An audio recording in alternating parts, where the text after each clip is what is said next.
Greetings and salutations, everyone. I hope everyone is doing well today. Today I have some more interesting and terrifying facts about the L.B.L. You know, it's kind of crazy. The L.B.L. is kind of like an onion. You peel off one layer and you get another one that's just as mysterious and terrifying. Before we get into that, though, a couple links. As you know, I rely on my Patreon, my PayPal, and my merch store to help the channel to continue to grow and go. Those links are in the description below. Also, Dogman Frightening Encounters Volume 1, 2, and 3, the audiobook version. They were written by Tom Lyons, narrated and produced by me, Jeffrey Nadolny. They're available on Audible, Amazon, and iTunes, and the links to those books are in the description as well. Now, everyone, I've taken enough of your time. Let's get on with today's upload, shall we? As we all know, the creature of the L.B.L. is typically said to look rather like a bipedal wolf, standing around 7 feet tall, sporting clawed hands, powerful jaws, wicked teeth, and glowing red eyes, cloaked in a horribly rotten stench. The area and its surrounding region has long held dark legends and secrets from before the time of the early settlers that trickled into the western part of Kentucky. Some of the first Europeans in the region were French trappers and hunters who claimed the forest was prowled by a massive beast, half man, half wolf, which would howl in the night and leave mutilated carcasses of animals in its wake, a monstrous entity called the L.B.L. When settlers began to come to the region, they said they were being plagued by a large predator which lurked in the shadows, killing and maiming their livestock. Witnesses saying the culprit was hairy, wolf-like beast on 2 legs, which unleashed blood-curdling howls and shrieks into the night. The sightings of the monster were still frequent throughout the beginning of the 20th century. There have seemingly been quite a lot of alleged encounters with this creature of the land between the lakes, even up into modern times. There are several more stories about this dog-like beast over in L.B.L. There were groups of Boy Scouts that had seen it, several more campers, fishermen, and boaters that have seen it from the safety of their boats, floating in some of the many bays that touched upon the shoreline. Hikers and bikers have heard its howling and seen something stalking them while on the rural trails, hiding amongst the trees and foliage. Hunters have run across deer carcasses that were brutally torn apart. In the meantime, others have come forward with their own experiences with the first instinct is to run from this fierce, elusive beast, hearing howls or coming across badly mutilated carcasses. All of them agree this was no Sasquatch. The most recent sighting was Labor Day of 2017 in the area of Lake Barkley. In August of 2010, another sighting was very descriptive. This following is an excerpt from investigators' report of the incident. Location details. Cads, Kentucky. Follow 68 west heading towards land between the lakes. Turn right onto 1489 to Lake Barkley Resort and Marina. The incident took place about 2 miles up the Kentucky 1489 road and the Kentucky 68. The environment. The area of the sighting took place in a heavily wooded area along the edge of the main road, connecting Kentucky 68 to Lake Barkley Resort and Marina. The witness described the creature to be approximately 7.5 feet tall, 3 feet wide, stocky, with matted, medium brown hair. She first saw a deer break brush and run alongside her vehicle, quickly dashing in front of her van and across the road. She originally mistook the creature for a tree or bush, but realized the creature was chasing behind the deer. She said as it passed right outside of the driver's side window, it seemed to have a surprised look in its eyes. The creature was so close to the vehicle she could have reached out the window and touched it. The creature did not cross in front of her after the deer, and the encounter only lasted a few seconds. She could no longer see it as soon as it was out of her headlights. Her husband was in the vehicle, but only her son was the one to see it as well. The witness was very forthcoming and genuine, describing the sighting her and her son had that evening. Still, other reports from the 70s and 80s claim the creature stalked and brutally killed a family of 4. Another says a bow hunter was killed and torn apart by the same creature. Sometimes physical evidence is claimed, such as odd footprints, tufts of hair, and dugout nests that appear to have been slept in by something large. But these have all remained inconclusive at best. Almost all of the incidents concerning this Dogman came from the areas north of Highway 68 and 80. Other Bigfoot sightings have come from various areas nearby, but not in the area of this Dogman. Strange, a person who actually saw the beast gives a first-hand account of her experience. She described the odor of the creature as the same as the other encounters. It happened on May of 2012 near Wrangler's Camp in L.B.L. She's only spoken to one other person. She had hiked a short distance up the hill when she unexpectedly came fairly close to this creature sitting and watching her. It let out the most blood-curdling snarl she had ever heard. She stated she was frozen in terror and began to pray. Finally, it stood up. She described the beast as massive, around 7 feet tall, with large canine teeth. Finally, the beast left in one direction, and she ran as fast as she could in the other. She's never been back since. It is obvious there's enough evidence to believe that there is something out there. Some of the stories of this creature date back to over 200 years. Some theorize that there is a family of them that inhabit hidden caves in the region. What is this creature of the land between the lakes? Is it actually a Dogman or a shapeshifter, as some have claimed? No one really knows. But it remains an unsettling case of what might or might not be something very strange and dangerous roaming about the wilderness of the L.B.L. For about 70 years, a tall bipedal wolf-like creature has been making regular appearances in rural Kentucky. This creature is known as Barilla. The name Barilla derives from a description given by the first witness to go public with his sighting in 1972. While being interviewed by the media, he stated the creature looked like a cross between a bear and a gorilla, thus being dubbed Barilla by the media. It is most often seen in the Gateway region of the state. The Gateway is an area located between the flatlands of the bluegrass and the mountains of the eastern Kentucky. For this reason, it's also referred to as the Gateway werewolf. Most witnesses describe it as being basically the same type of creature that's been spotted in the northern states, except the Barilla is always described as having white or silvery gray coat. It is close to the height of an average man, with arms and legs similar in proportion to a human. The hands or forepaws are said to have long, curving, sharp claws. The feet, judging by footprints, are said to be elongated and somewhat human-like, but with shorter toes and a configuration more like a canine. The most striking feature, according to witness accounts, is an elongated snout with large, protruding canine teeth and pointed incisors. This wolf-like creature also has a tendency to be much more aggressive. There has been several instances of aggressive behavior towards humans from this creature. 2 involved actual attacks. Both required treatment at local hospitals. The first attack and first report of this creature in Kentucky occurred in Johnson County in 1944. A teenage boy almost had to fight to the death with the creature over a string of fish. The boy reported he had been fishing along a small stream and had a considerable number of fish on his stringer. He stated as he was preparing to leave, a wolf-like creature ran up from the creek bank and attempted to take his fish.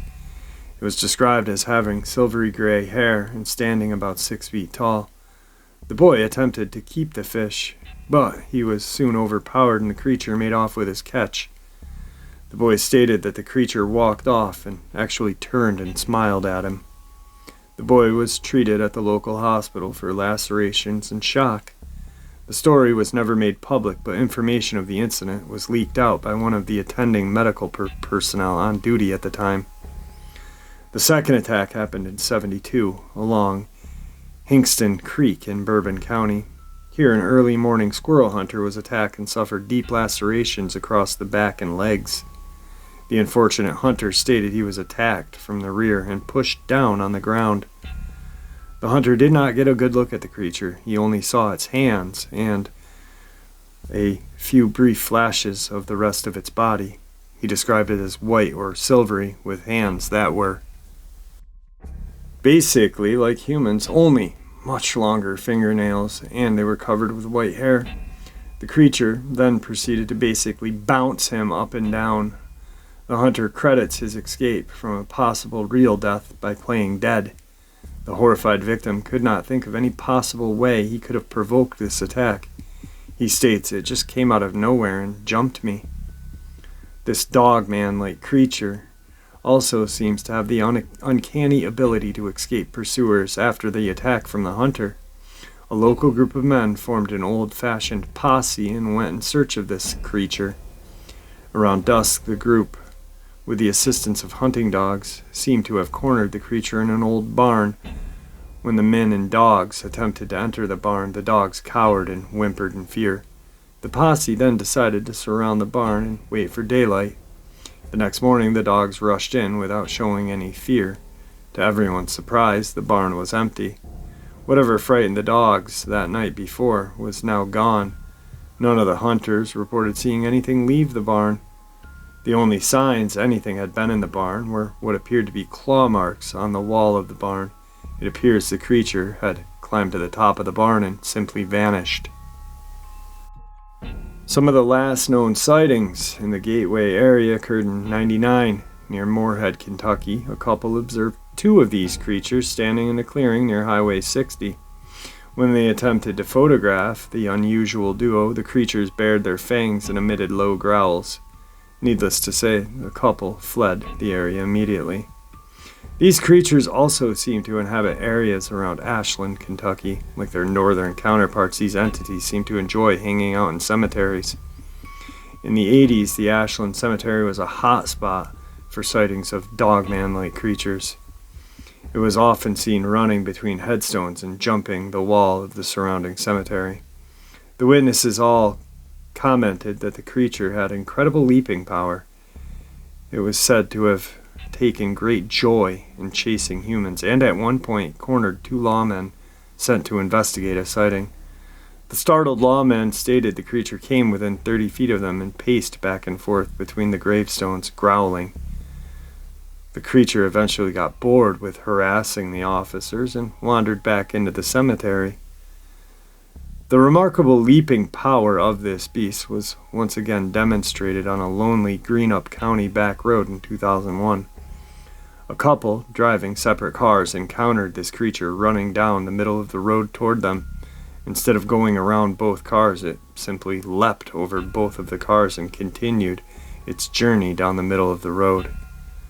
The last Barilla sighting occurred in eastern Kentucky in 2005.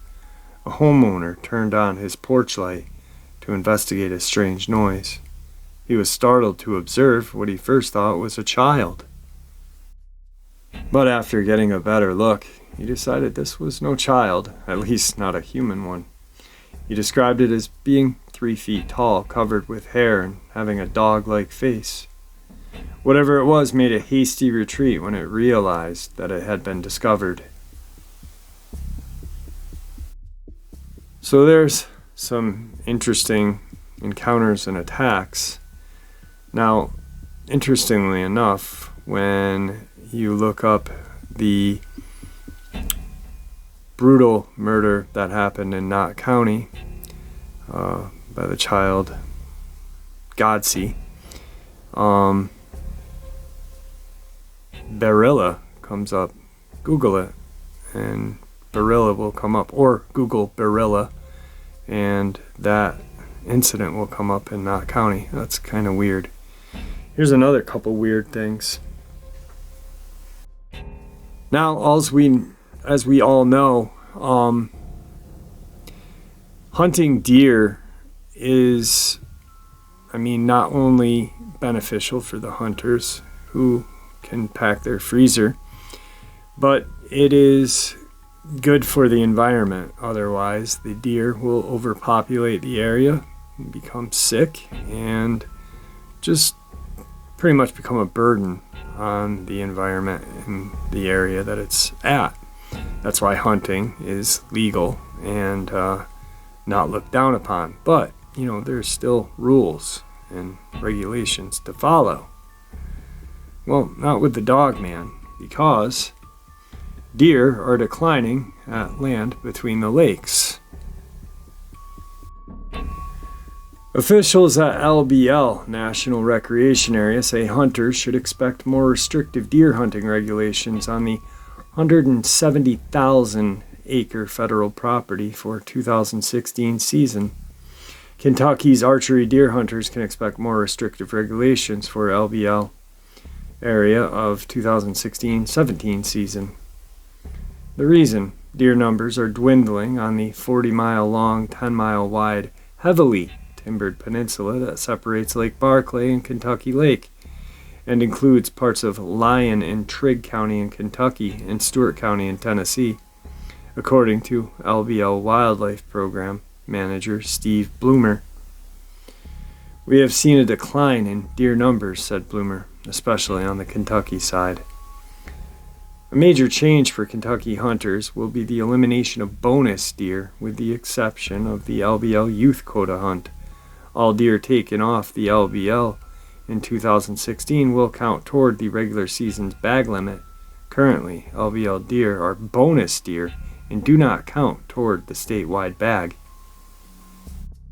Which means let's say you're given 3 tags to hunt with, and you go to L.B.L after your 3 tags are done, you can hunt and bring back deer, because the population was so high at one point, and now it's dwindling. But here's the reasons why they say, air quotes, it's dwindling.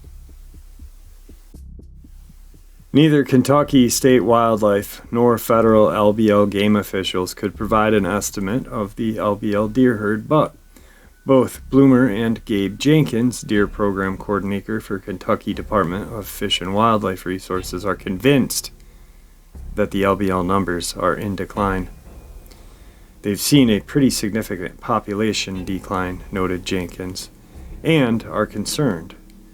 Suspected and known reasons for the decline are varied, according to Bloomer, but they likely include increased hunting pressure, especially from bow hunters, and lingering effects from a severe outbreak of EHD in 2007, which killed an unknown amount of deer and led to the elimination of 1 adult quota deer hunt in 2009.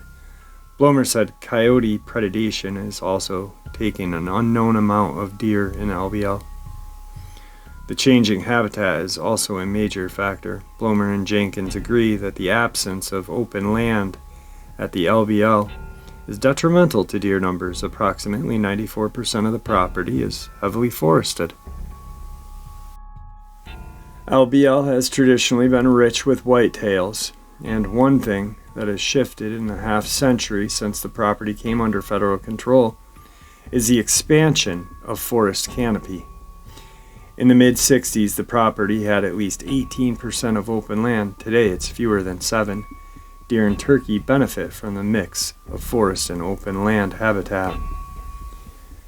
At L.B.L, we manage for a variety of species and objectives, Bloomer noted. If we managed just for deer, the deer would certainly benefit from more open land and more open management.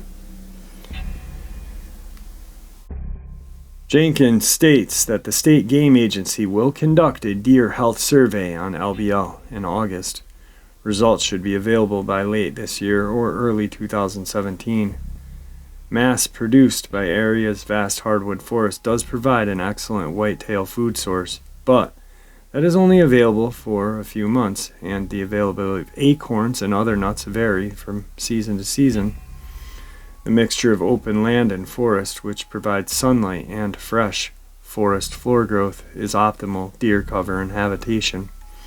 The 7% of L.B.L. property that is open land includes co-opted farm plots along with power lines and road right-of-ways. Less than 4% of the forest is actively managed. So pretty much what they're saying is that now bow hunting and regular hunting is taking out the population of deer, also coyotes, and so on. Which I call BS, because there's a reason why we hunt deer, and I explained it earlier. They get sick, they breed, they just, it has to happen. And a lot of people don't like it, but it does. It really does have to happen. At some point, there were so many deer that it didn't even count on your tag if you hunted at the L.B.L.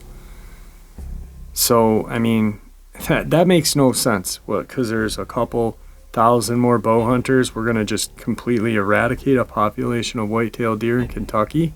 BS. Next is the coyotes taking and killing deer. I'm going to get heat in the comment section from a couple people. My dad's property has coyotes, and I've seen them take down deer lots of times. Well, good for you. But it's not that often that it happens.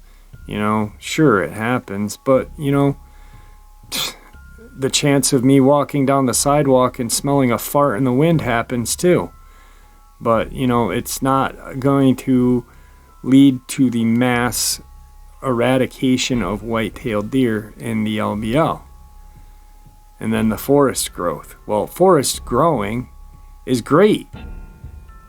Open land is great for the deer to graze and stuff like that, but there's still a lot of food in that forest. So BS on you too.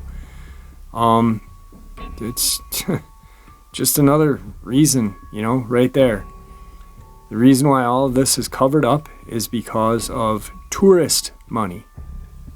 And that's the simple deal right there, tourist money. Like I said before, I live in a tourist town. Lake George, New York, the Adirondacks. We depend on tourist money every friggin' year. When it doesn't happen like COVID last year, there was businesses that just went boom and were there for 40 years that were strictly mom and pop. Gone now. It's tourists, and tourist towns rely on the tourists. So if we had a huge population of dogmen or violent Bigfoot in the Adirondacks, you bet your bottom dollar that the government, the New York State government, would be hiding the fact that that shit was happening. Here's some other crazy stuff, guys. The countless number of deaths in L.B.L. Now, you look up L.B.L. or land between the lakes and put deaths or murders, and there's a shit ton. And missing. Check these out. This one, the first one I'm going to read to you, is the only article I could find on this guy. A Suwanee, Kentucky man was found dead following the search of the L.B.L.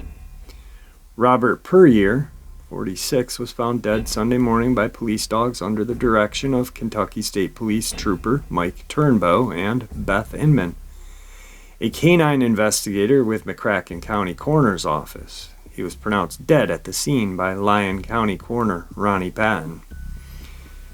Kentucky State Police, U.S. Forest Service, and Lyon County Rescue Squad members found Puryear's pickup truck in the area during the search that extended into the evening hours of Saturday, but did not find or locate Puryear. According to the news release from the Kentucky State Police Post in Mayfield, the search for Puryear began after family members contacted police October 14th. Puryear did not report to work and had not been seen by friends and family since the 11th.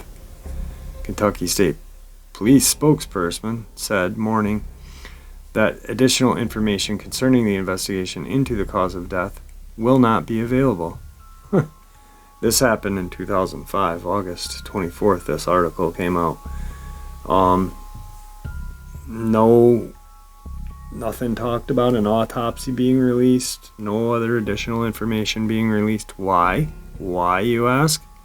Simple fact, covered up. Tourist money comes in. The area succeeds. I mean, we're talking major tourist area, beautiful area. And then this crazy one, 2 bodies found at the lake. Autopsies are being performed today at the Regional Medical Center in Madisonville on 2 bodies found floating in Lake Barclay early Wednesday at Devil's Elbow Recreational Area at the L.B.L. News release from Kentucky State Police said one of the bodies was an unidentified male, while the other was an unidentified female. Trooper Barry Meadows said the condition of the bodies indicated that they had been in the lake for a while. Meadows said one of the bodies was discovered by boaters in the small Devil's Elbow Bay, while the other body was located floating in nearby channel of Lake Barclay. No signs of foul play. Meadows added there were no abandoned boats in the area. Trigg County Sheriff Department was dispatched to the scene at 7:05, according to Sheriff Randy Clark, who said no one had been reported missing in Trigg County. Meadows also said state police had not received reports of missing people in the surrounding area. State police also are investigating an abandoned sports utility vehicle, which had been found recently in Devil's Elbow area. State police detective traveled to Springfield, Tennessee Wednesday afternoon to examine the vehicle that was towed from the Devil's Elbow recreational area last week. State police are investigating the case. The Kadzid Police Department, Kentucky Department of Fish and Wildlife, the U.S. Forestry Service, and Trigg County Coroner's Office are assisting in the investigation. Where does that sound familiar? You know, when you have a mob of people assisting, well, Lippin, Texas, Florida, and what happens there? Cover up.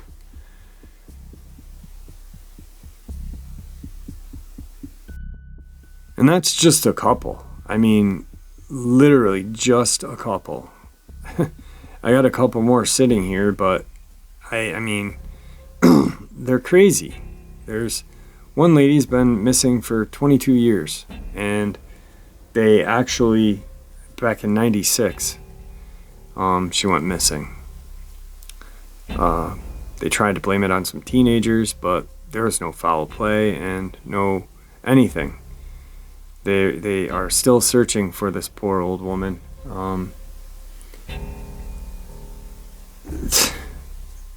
Up until 2016. Ironically enough, her name is Aileen J. Aileen J. Lawrence Barrick. And ironically enough, her home is located near Mammoth Cave.